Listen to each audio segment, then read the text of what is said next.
What's the worst I hate to break it to you moment you had with someone?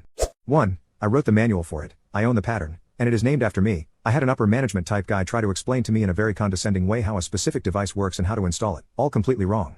2. I had a guy working for me that was extremely nice, easy to get along with, and wildly inept, not even like low effort, but just not capable of learning seemingly basic tasks. We tried everything, coaching, giving him legitimate checklist instructions, having a team lead sit with him for a couple weeks to walk him through basics, everything. Everyone said the same thing. He just could not do the job. Everything he did had to be double checked by somebody else, which meant that we might as well have somebody else do it. But everyone liked the guy, they thought he was easygoing and cool to be around. Everything. But still he just straight up could not do that job. So I had to find another place for him in the company that would better match his skills. The option would be for him to either take the lower job with lower pay, or he would be fired with severance. I was not looking forward to the conversation. I called him in for a one-to-one to break it to him, and the first thing he started with was, "Hey boss.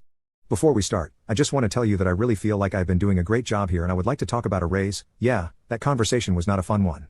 3. I had to tell my friend that the online girlfriend he had been talking to for months was actually a scammer using stolen photos. He was planning to send her money to come visit, and breaking the news to him was one of the toughest conversations I have ever had.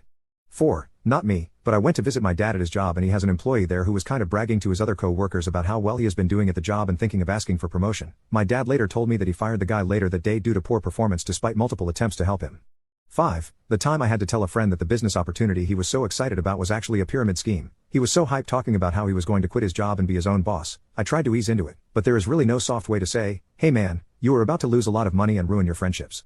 6. My best friend in high school was overweight and would sweat profusely. We would come in after lunch in Texas and he would smell awful. I think he would wear his clothes without washing them after sweating. We had English after and the AC sucked, so the teacher put a fan in the window. He would sit in front of the fan and blow his funk over everyone. The class got together and voted that I should be the one to tell him. Well, I had to break it to him that for the last year he has smelled horribly. I felt pretty bad, but he never stunk again.